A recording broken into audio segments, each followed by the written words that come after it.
Hi guys, hello, welcome to my channel. Today we're going to be doing our March reading wrap up, and I'm actually pretty pleased at how March ended up being.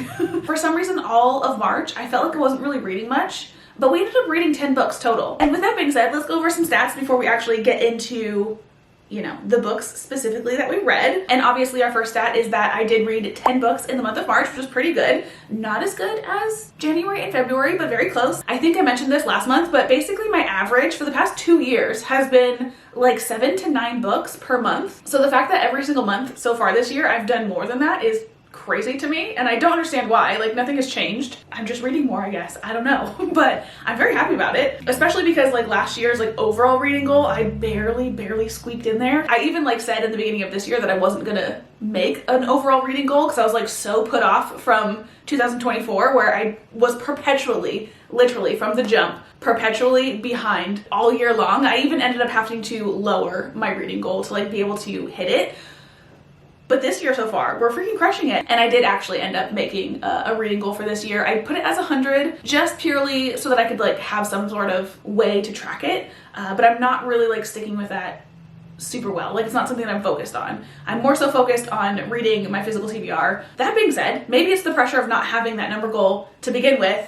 I've been reading a lot more than normal. Anyway, I went on such a tangent. Breaking down those 10 books that I read, 3 of them were audiobooks, 5 of them were Kindle books, and I only read 2 physical books in March, which is kind of crazy. And that's another thing that's been happening. That same thing kind of like happened last month, where I read / listened to a lot more books on Kindle and audio than I did actually read a physical book, which is kind of crazy because I've always been like such a physical book girly. But that being said, so I do have a big goal, and I kind of mention this every single month. I have my main goal of like really reading down my physical TBR. So although I did only read 2 physical books this month, I did actually manage to take off 5 books for my physical TBR because essentially all 3 of the audiobooks that I listen to, I physically own as well. And then as far as our breakdown / like follow up to our TBR jar from last month, we started the month of March with 6 different books, and very pathetically, I only read 2 of them. As much as I love doing those TBR videos, I am such a big mood reader, so it's really hard for me to like actually stick to those. So we only ended up reading 2 of them, and obviously we will talk about them as the video progresses. And with that, let's go ahead and actually dive into the books that we read in March, which the very first one that we have, I actually didn't read in March. So technically, I guess I did only read 9 books in March. I say only as if like 9 is like not a big amount of books to be reading. And I guess last month we need to like tack on one. Basically, I read That Time I Got Drunk and Saved a Demon, but for whatever reason I forgot to log it into Goodreads. And I used my Goodreads as like my guide for writing my notes for this video. So I just totally spaced on it. And I feel really bad about it because this was a really good book. I feel like if I like forgot about it, you would think that it was a book that I didn't really like. Totally not the case. I thought this was so much fun. This one is basically about Cinnamon, who is the daughter of cinnamon farmers. She also does have 2 brothers who also have like spice names. I can't remember what they were. One of them was cumin, I'm pretty sure, and then I don't remember the other one. But either way, they're spice farmers specifically for cinnamon. Her name is Cinnamon, and she lives in this village where every year, I think it is, I did read this over a month ago, so the specific details are a little hazy, but I think it's like every year, every so often, the town kind of like selects their like warriors or whatever to kind of battle the demons or keep the demons from this little village. So this book kind of like opens up with Cinnamon at a like festival in celebration of, you know, the people that got chosen to go fight the demons. And she's been kind of like drinking all night long, and she's walking home by herself, and she hears like these cries for help or whatever, so she ends up accidentally saving a demon. And much to her surprise, instead of him like killing her or causing her harm, I mean, he did initially chase her, but he didn't end up actually hurting her. Instead, he ends up kind of like dragging her along on this adventure to like save the demons, because it's definitely one of those, the person thought one thing their entire life, but is kind of like finding out that something else is going on kind of a thing. It was a fun freaking book. It does definitely have kind of a more cozy, found family, fun, lighthearted kind of vibe. I think I ended up giving this one a 3.5 star. Let me pull up my notes really quick. Yeah, I gave it a 3.5 star. I think on Goodreads I put 4, but I do think it's more of like a 3.5 for me.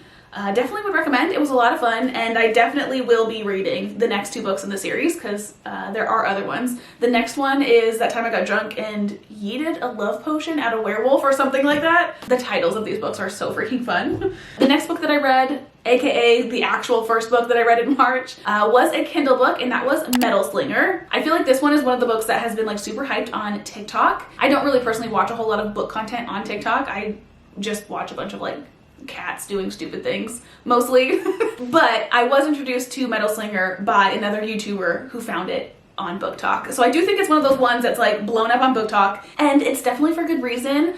This was such a good freaking book. This is a fantasy romance, and it's basically about kind of like 2 different areas of this world or kingdom or something like that. Essentially, we have a richer area that has like magic and things, and this is where our MMC is from. And then we have a poorer area who was actually exiled by the richer area. And they, I guess, kind of like float in the middle of the ocean is kind of how it was described. And this is where our FMC is from. And she's been kind of like training her entire life to be a part of the guard in hopes that she can go on the annual trip to land, aka like this richer area. Because I guess they do like a yearly or an annual like trading or something like that. Like that's the only time that these people are allowed to be on land, which the book opens up as her like getting on the ship to do this mission, or I think they might be already on the ship. Either way though, she's able to take this little trip. She's very excited. But of course, when they go on land, things go completely awry. She ends up running into a couple of soldiers. They give her like a hard time. She fights back, which basically like breaks the peace treaty that these 2 places have. So her and the rest of her group like escape, get back on the ship, go back home, and the soldier that she had issues with goes after them and tries to basically like take her back. And during the whole process of this, she ends up finding like some stuff out and things like that. And the twists and turns begin. The whole world building, the whole just like concept of the magic involved, the characters, like I loved everything about this book. The only negative thing that I do have to say about it is there is a part kind of like in the middle-ish of the book that was a little slow and kind of repetitive. And I'm not going to give any spoilers away, obviously, for that. But for anyone that has read it, it's the part where she's on the boat. That got a little monotonous to me. But once that part was over, it definitely picked right back up. Like the beginning was super, super good. The middle, again, kind of dragged a little bit. But then the end was so good. And the actual ending of the book, the plot twist. After I got done reading this book, a friend of mine was telling me that the author of this book previously wrote like thriller / like murder mystery books or something like that.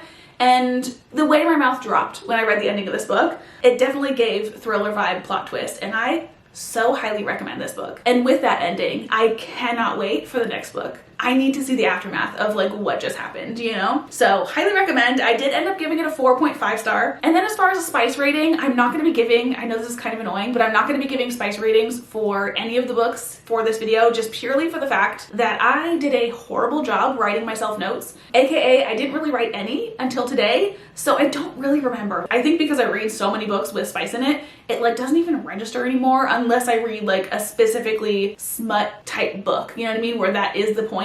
Anything else, if it's got like a scene or 2, I totally forget about them. Like I enjoy them, but like it's the first thing to go. But I will definitely make sure that I do better next month, because that is kind of a goal like with doing these videos, is I want it to be more detailed and kind of remember more, take better notes, that kind of thing. And I totally failed this past month. So I will do better next month. Moving on to our third book for the video, we have Middle of the Night by Riley Sager. And this one I listened to on audio, but I do also own this one physically. That being said, I don't have it to show you because I don't know where it is. This one is about a boy and his friend who go camping in their backyard. But when the MC wakes up, his friend is gone. Like there's a slash in the tent, the friend is gone, and he is never found. So when the book actually starts, we do start on current day when our MC is an adult. So it's been many, many years since his friend has disappeared. And I can't remember why he came back to the house. I think maybe his mom was sick or a parent died or something like that. I don't remember, but he is back at his childhood home. And weird things are kind of like starting to happen that remind him of his best friend. And he kind of like interprets these things as signs from his friend to solve his murder or his disappearance. Because it never was confirmed that he got murdered. It was just that he disappeared, no one ever found him, so it was like assumed. So as he's kind of like following clues, we meet his neighbors, we meet people that he knew as a kid that are also now adults and things like that, and we kind of get all of their backstories, and it was a pretty good book. I do think I rated it a 3 star. It's not my most favorite. Actually, I think it's my least favorite Riley Sager book that I've read so far, but it was good. I was entertained. Next up, we finished a series by reading Finale, which is the third book in the Caraval trilogy. I'm gonna be honest with you guys, if I did not have plans to read Once Upon a Broken Heart, I probably never would have finished the series. I would never have picked up this book. Not to say that it's like a bad series. There are so many people that absolutely love the Caraval trilogy. I am just not one of them, unfortunately. Like, I did not care about what happened in this book at all. Like, while I was listening to it, because I did listen to this on audio, even though I do own it, which the reason I listened to it on audio was because I had no desire to read it. So I figured if I was listening to it while I was doing other things, I could get through it, which I did. And there were definitely points where I was like invested in what was going on. But either way, this is not my favorite. I think I'm gonna give the series as a whole, I wanna say like 3 stars, just because even though it doesn't work for me, I can totally understand why others would really love it. I'm just, again, not one of them. So that makes me kind of feel like I should rate it obviously more of my taste and not other people's. So it should be more of like a 2.5, but I feel kind of bad about that. So I don't know. It's between like a 2.5 and a 3. I can see the merits of it. I understand why people love it. I just happen to not be one. And that definitely worries me for Once Upon a Broken Heart, because obviously it's by the same author. It's the follow-up to that series. That being said, the one character that I did really like throughout the Caraval trilogy, or I guess the second, third book, because that's the books that he was in, was Jax. And he's the love interest in the Once Upon a Broken Heart series. So I'm really crossing my fingers. But again, I'm kind of worried it's the writing or like the pacing or something that bothered me. And obviously that's going to be the same in the next series. So I don't know how I'm going to feel about it. But it is on my April TBR, so we will be finding out sooner than later. Next up, we have another book that I do own physically, but I ended up listening to on audio. Again, because I was worried I wasn't gonna like it. So I figured if I listen to it, I'll get through it. But this is Lessons in Chemistry by Bonnie Garmis. And this is actually a UK edition of this book. Isn't it so cool? The US one has like a pink cover with like a little face. And I heard, I think in like an interview, or I read in an interview or something like that with the author, that she didn't really like the US edition because it kind of goes against what this whole book is actually about, which is like, this is a historical fiction. It takes place in the 60s where women were kind of like more repressed, and we follow a scientist who, because she is a woman in science in a time where women were supposed to be housewives, she gets a lot of backlash, a lot of like kind of traumatic things happen to her and things like that. So the fact that the US cover is like pink, I guess rubbed the author the wrong way because it's like totally not the message. So that, plus the fact that I just think this one's much cooler looking, I ended up getting the UK edition. And our dress jacket obviously looks like this, but the thing that actually sold me on the UK edition is this hardcover. Again, she is a woman in science, so it has the periodic table on it, which I think is so fun. This is one of the books that has been on my TBR for such a long time. I purchased this near like the very beginning of me starting this channel, so almost 2 years ago I want to say that I bought this book. I'm pretty sure I got it like shortly after it was released, so obviously at that time a ton of people were talking about it. Everyone was talking really highly of it, so I did purchase it, but because it is essentially a historical fiction, I was very scared of it. So it took me 2 years basically to read it, but I am so glad that I did. This was so good. There was definitely moments, again, because of the context of like what it's about, there were so many moments, especially in like the first half of it, where I got super frustrated and like kind of so angry for our main character, just because of like the injustice of it all. But then also it kind of like was one of those things where like things were starting to turn around for her, or like at least go better, and then tragedy struck and I did shed some tears. So it does get sad at points, but also there are really fun points as well, because she does end up, I don't even think I told you guys what this book is about. She is essentially a scientist working at a college when the book opens up, but over time and because of certain circumstances, because she's a woman, she ends up not doing that anymore and eventually finds herself as the host of a cooking show on TV, and she ends up kind of like bulldozing her way into making the show science-based and things like that, and it's very kind of like female empowerment. But then also another thing that was super random but so fun was throughout the book you get perspectives from her dog, literally her dog. Overall, I really enjoyed this book. Definitely a little bit of a heavier topic, but super fun. So highly recommend. Moving on, our next book that we have is another one that I read from Kindle, and this is actually one that was on our TBR for the month. So this is Terragnata and the Heir of the Earth. This was our Kindle wheel spin choice, and it was definitely a good one. So this one is a fantasy romance. It's about a girl who basically is living a very simple kind of average life.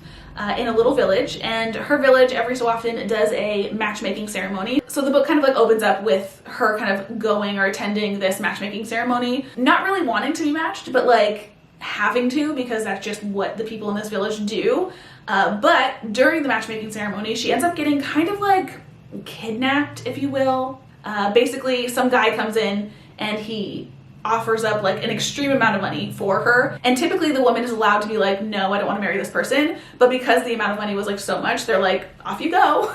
But her not wanting to be purchased by this guy, because one, who wants that, but then also she was just getting like weird vibes from him, she ends up like running away. He chases her, but she does manage to escape due to some like weird circumstances that are happening around her. But she kind of gets taken in a way by another group of people, one of which is our dragon shifter, because this is a dragon shifter romance. So after months and months and months of talking about wanting to read a shifter romance, we have finally done it.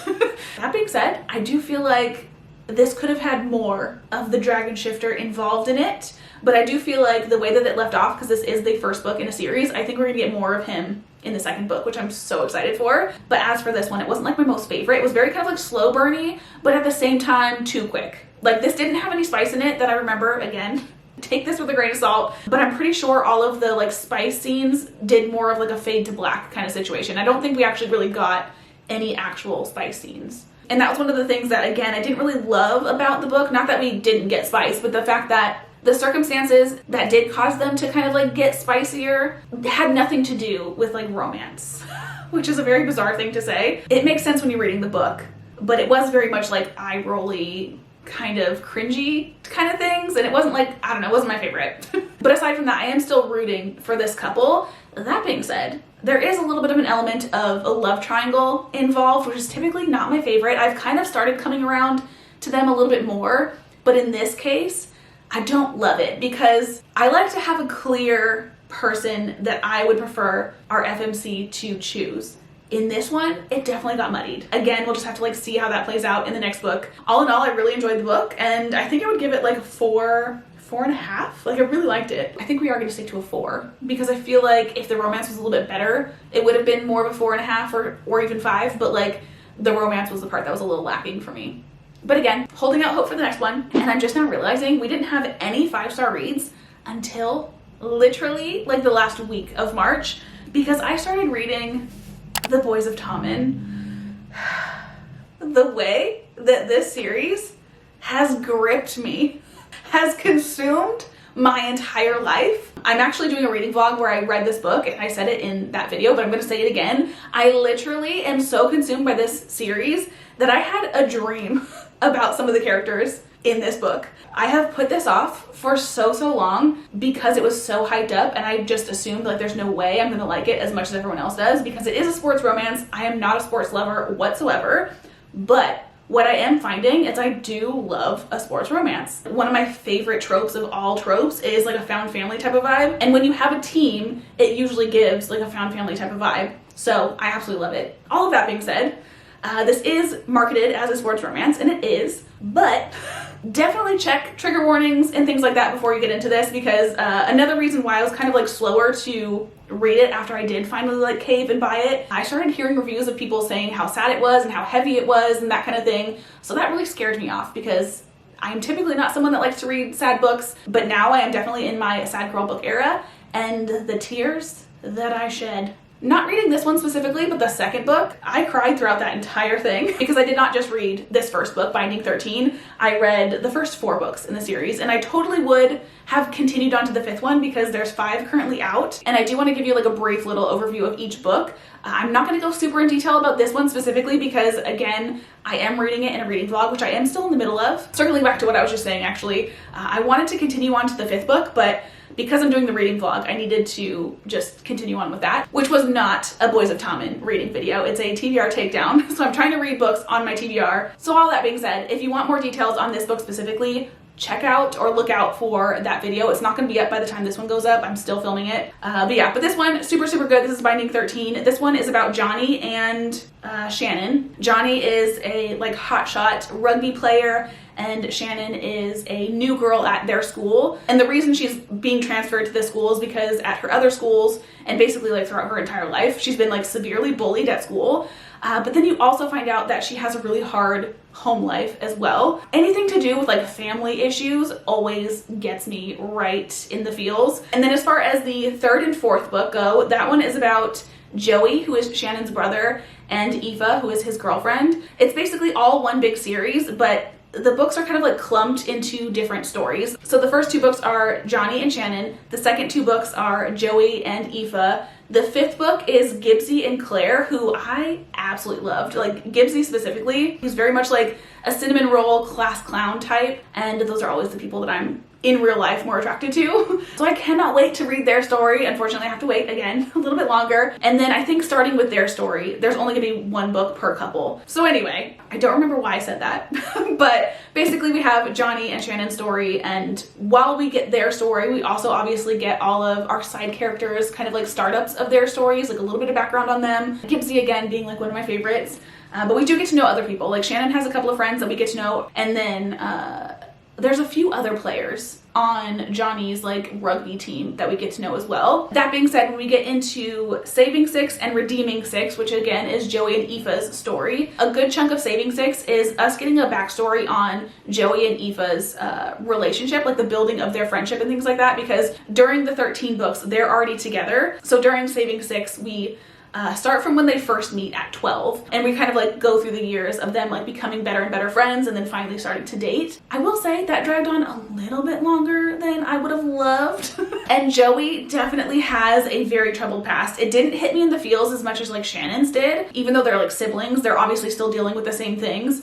But also he has drug abuse and addiction and things like that that he's also dealing with outside of that. And it focuses more so on that, I feel like, than anything else. So again, kind of like check trigger warnings before you get into any of these books, slash like the series in general. Also during the 6 books, we have a whole new set of side characters. Obviously Aoife's best friend we get to know, and then we get to know some of Joey's friends, which are different from anybody else in the 13 books. Which I will say, one of the things that kind of like was a little lacking for me in the 6 books compared to the 13 ones is I felt like you didn't really get to know the side characters in the 6 books as much as you did with the 13 ones. Like these ones felt like other kind of main characters almost, whereas the 6 ones very much felt like side characters. And then also one of the things that kind of bothered me was Joey was very present in Shannon's story, but Shannon was not very present in Joey's. Like she popped up every once in a while, but like, I don't know, it just wasn't the same. And it kind of like was like, oh, I don't know, it just kind of bothered me a little bit. Also, another thing that kind of, again, I didn't like as much as the 13 books is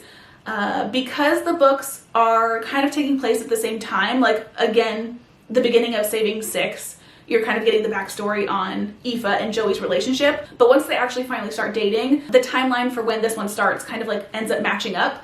So you do get a lot of the same scenes in both sets of books, but obviously from different perspectives, which is kind of cool. But after a while, it was kind of like, all right already, like I already read this, you know what I mean? I mean, it didn't happen like that often, but there were quite a few. I want to say like a dozen, which honestly doesn't really sound like that much, but like all the outer dialogue, the stuff actually spoken between the two characters or however many were there, was all exactly the same. You just got like a different inner dialogue. And I don't feel like for some of them that the inner dialogue really made it all that different. So it kind of got repetitive. Also too, another thing that kind of bothered me, I feel like I'm like ragging on the second 2 books, but I did really like them, but it was kind of like, I loved the 13 books. These are both 5 stars, whereas the 6 are kind of more 4-star territory, because although generally I did really like the books and the story and stuff, it just feels like some of the things that I really loved about the 13 were kind of lacking in the 6. That being said, the last little note that I have about the 6 books is the ending. The ending of Keeping 13, which is the second book, kind of ends off with Joey at a little bit of a cliffhanger. And I was so intrigued to get kind of like the rest of that story. And we didn't really end up matching that timeline until near the end of the 4th book. So it was kind of very much like a slow burn, if you will, to like get to the part that I was really excited for. But then also because it was near the end, we didn't really get that much past that. So it kind of felt like a little like anticlimactic, I guess. Other than those things though, I did really enjoy the series. This is one of the very, very few books that I can say I wish I could read it for the first time again. And I am completely shocked by that because I put it off for so long. But if you're like me and you're putting it off because it's just super overhyped and you're like not thinking you're gonna like it, or maybe you're worried about the heavy topics, maybe if you're worried about the heavy topics, don't read it. But if you're worried about it just because of like the hype, definitely read it. It is so good. Anyway, with that, those are all of the books that I read in March. I had a pretty good reading month. I do feel like the majority of my ratings were very average, but we definitely ended off the month with a bang. And I'm hoping to continue that on into April. I am starting off April with One Dark Window, which is another book that is like super hyped up. So crossing my fingers. Let me know in the comments what your favorite book for March was, and maybe even your least favorite if you had one. And yeah, with that is everything that I have to say. I hope you guys have had the most amazing of days, and I will hopefully see you in my next one. Bye.